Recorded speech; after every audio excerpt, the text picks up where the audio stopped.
Hare Krishna. Read a little from the Ramayana. It's a condensed version and it's okay. It just follows kind of like a storyline, like it was a play or a drama. It's not particularly devotional. But it's easy to read, and it's a condensed version. Ramayan's very long. So here we are on chapter 8. Jai Srila Prabhupada. Hare Krishna. And so I was thinking this morning about Vishvamrita, and so far he's been a very central character in the beginnings of this pastimes of Lord Ramachandra. He was a king who became greedy for a special cow that the sage Vasishta had, and he went to great extremes to become powerful enough to overcome Vasishta, who turns out is an advisor for Dasarath. The father of Ram. And so he actually was kind of like offensive, really. But he performed great austerities and became very powerful and even purified. Obviously, because now he's associating with Lord Ramachandra and Lakshman. Ram is the incarnation of God. So by all his austerities, and he became purified enough to be able to engage in some devotional activities and pastimes with in this incarnation. And right now, Vishvamrita is traveling with Ram and Lakshman. So he's a devotee. Vishvamrita has become a devotee. And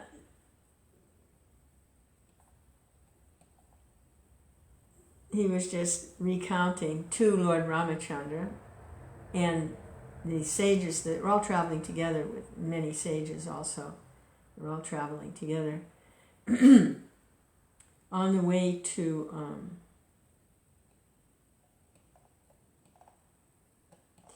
they're on their way to they're on their way to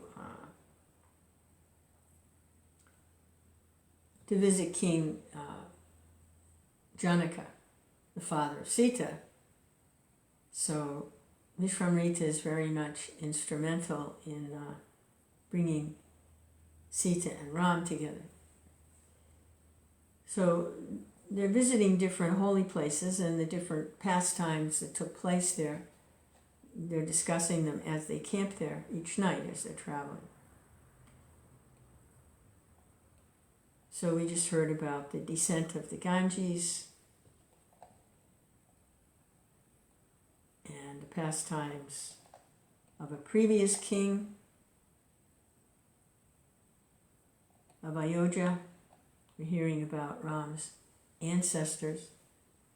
And so Ram and Lakshman are young. They're just teenagers. It says that Ram wasn't even 16 years old yet. So they're young princes. So this is chapter 8, entitled Ahalya. After a day's stay in the city of Vishala, Vishvamrita and his party left for Mithila. On the way, not far from Mithila, they saw a beautiful ashram which seemed untenanted. Ram asked Vishvamrita, "Whose is this ashram with ancient trees? Why does such a beautiful abode stand deserted?" Vishvamrita replied, "This ashram is subject to a curse. There's so much cursing going on, counter cursing. So this ashram is subject to a curse. Sage Gautama lived here with his wife, Ahalya, spending his days in peace and holy meditation. One day, during the sage's absence from the ashram, Indra, filled with unholy desire for the beautiful Ahalya, entered it, disguised as Gautama, and approached the lady with urgent solicitation. So he approached her for sex. She was not deceived by the impersonation, but vain of her beauty and proud that it had won the love of the Lord of Celestials. She lost her judgment and yielded to his desire. When the sin had been sinned, realizing its heinousness and the fierce spiritual energy of her betrayed husband, she warned Indra of his terrible peril and begged him to be gone in the instant. Indra was fleeing in guilty panic, but unfortunately for him, he almost bumped into the rishi who was just returning from his ablutions, clad in wet garments and radiating spiritual luster. Pretense was hopeless before that all-seeing wisdom, and Indra bowed in abject supplication, threw himself on the mercy of the rishi. The sage looked at him with wrath and loathing and cursed him. Lustful beast that you are, dead to all truth and righteousness, may your manhood fall away from you. Indra at once became a eunuch and went back to the Devas in ignominious shame. Then the sage turned to his erring wife and prescribed a long penance for her. He said, "Living on air, you shall stay here, unseen by anyone. After a long time, Dathara's son will pass this way. When he sets foot in this ashram, you'll be freed from the curse. Welcome him as a guest. You will then recover your lost virtue and get back your own beauty." The sage then left his violated ashram for Himalayas to engage himself in austerities there. Hare Krishna, Krishna Krishna, Hare Rama, Rama Rama, Hare Krishna. So this path of devotional service not to be taken lightly, and pure devotional service is rarely achieved. Look what happened to Indra. Vishvamrita said to Ram, "Let us enter the ashram. You will bring redemption to Ahalya and rekindle the light in her as the sage promised." They went into the ashram. As Ram set foot in the ashram, the curse was lifted. Ahalya stood before them in all her beauty.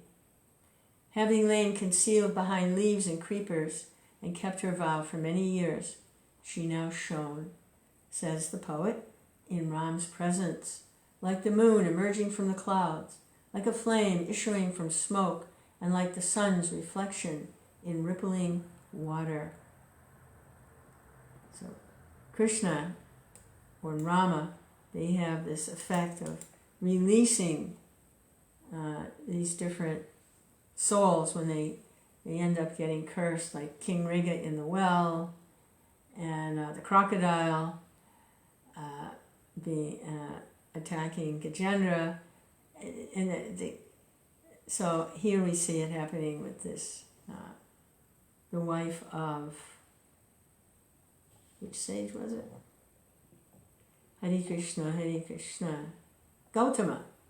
Gautama.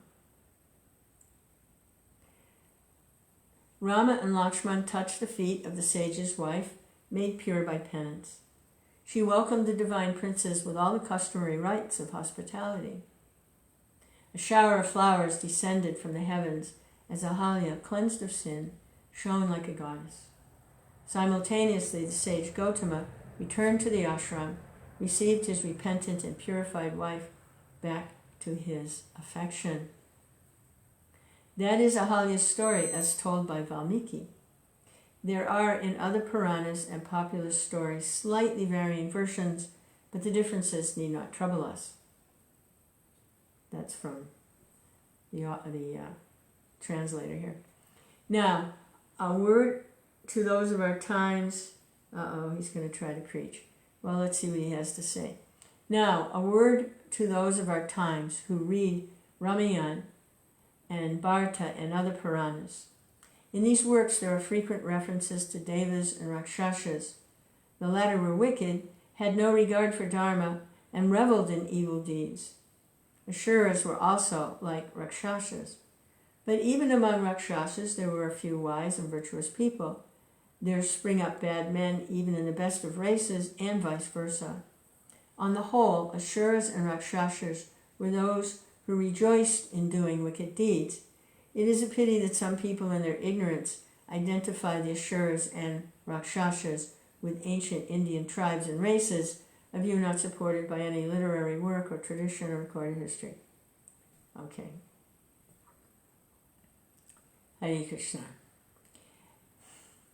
The conjecture of foreigners that the Rakshasas were the Dravidian race is not borne out by any authority in Tamil or other literature. The Tamil people are not descendants of the Asuras or Rakshasas. He's the man who is compiling this. He's very much a patriot, and he's very proud of Indian culture. So he's here trying to. Anyway, it's not a particularly devotional. It's tinged with I'm an Indian, and this is Indian. It's tinged with that. So whatever. Continue on.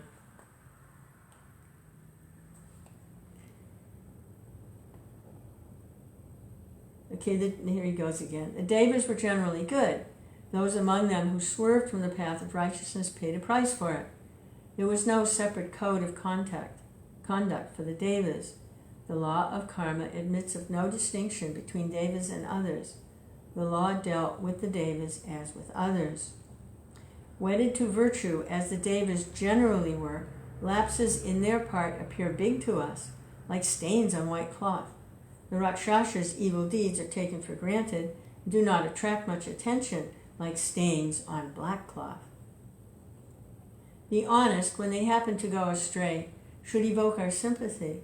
It is, however, the way of the world, but it is not right to condemn in strong terms casual lapses of the virtuous while tolerating habitual wrongdoers. It should be noted that in the Puranas we see the gods getting entangled in dilemmas of dharma. Indra and other devas are shown often as committing serious sins. Why did the sages who told the Puranas involve themselves in such difficulties? Their aim was to awaken people to a sense of the dangers of adharma. Else the sages need not have deliberately attributed sinful acts to their own heroes and created difficulties for themselves. Some persons take pleasure in jumping to wrong conclusion from the incidents in the Puranas. They argue, Ravana was a very good king. Valmiki has falsely accused him of wicked deeds. They ask, did not Ram act unjustly on a certain occasion? Did not Sita utter a lie? And the like. Valmiki could well have omitted incidents which are not edifying. Both Ram and Ravan were first presented to us by the poet Valmiki. It's interesting about Valmiki. He was a very sinful person. He was a thief, a murderer, very low class, really, really, really nasty person.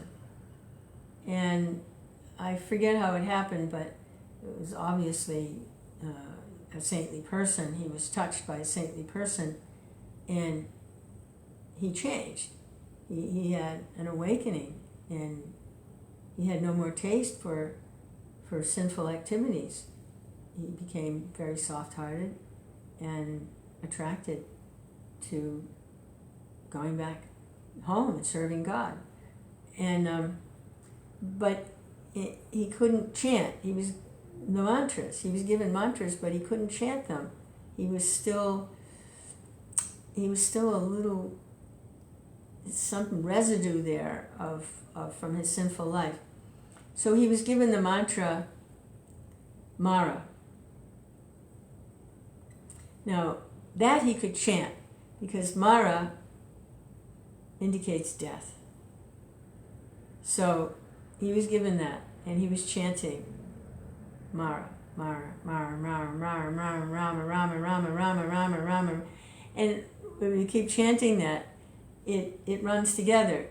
So Mara, Ma, Ra, Ma, Rama, Rama.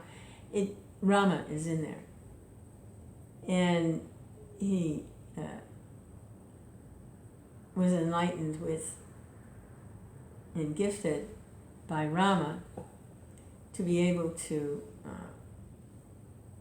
present the Ramayana. But he started out chanting Mara.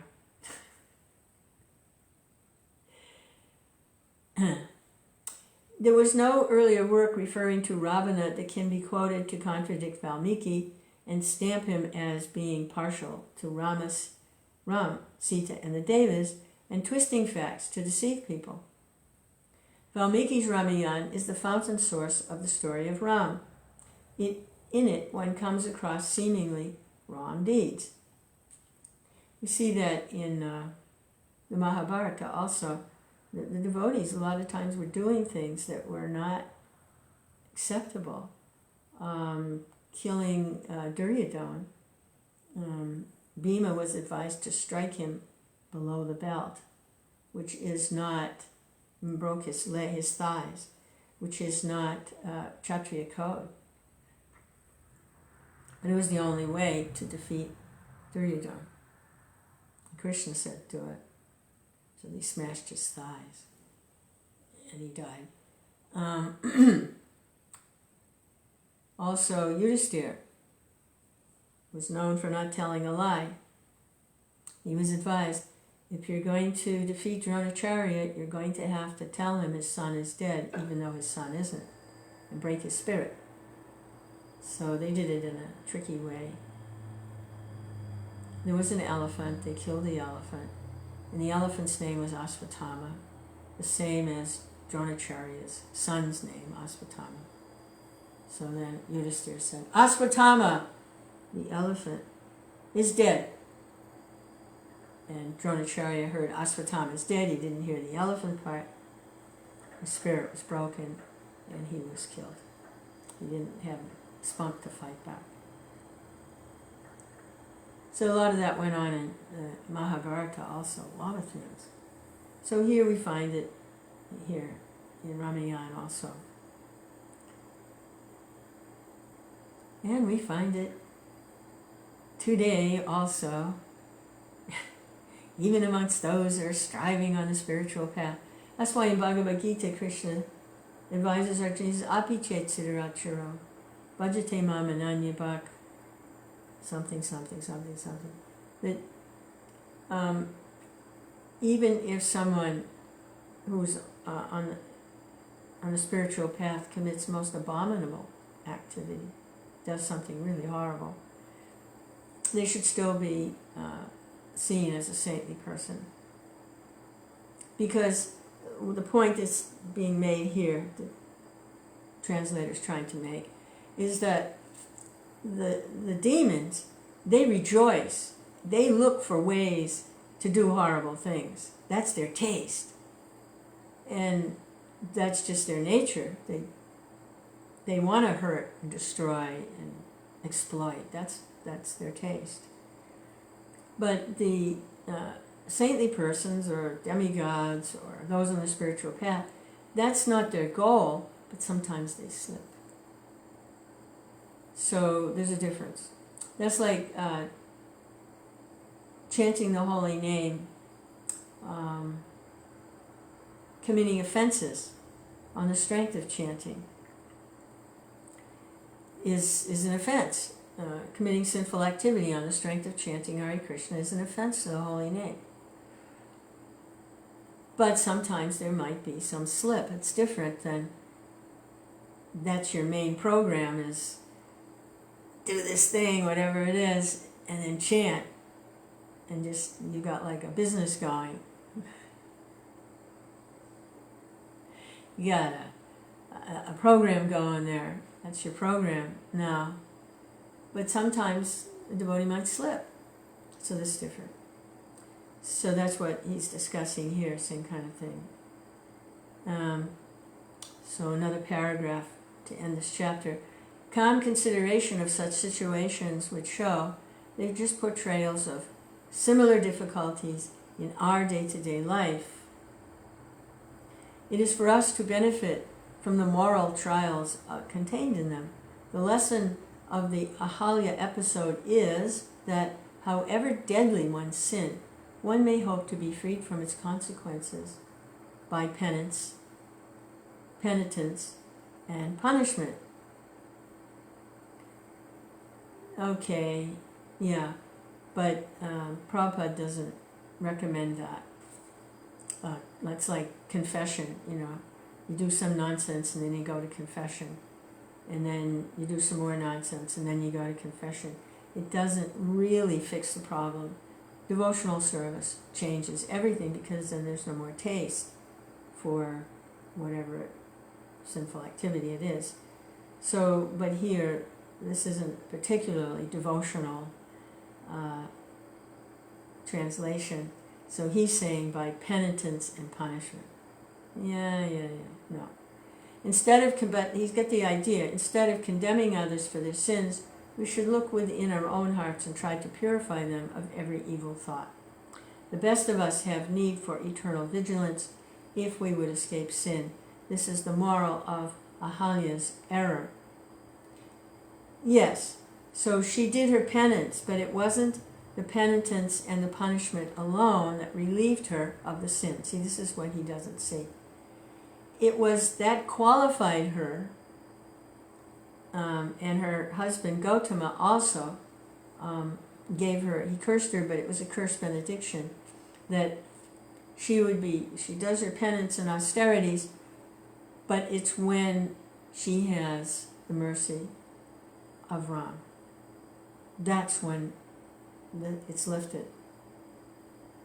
See, he doesn't go that far. He's always the penance and the austerity. Yes and no.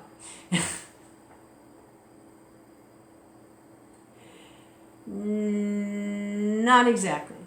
It was by the mercy of Lord Ram.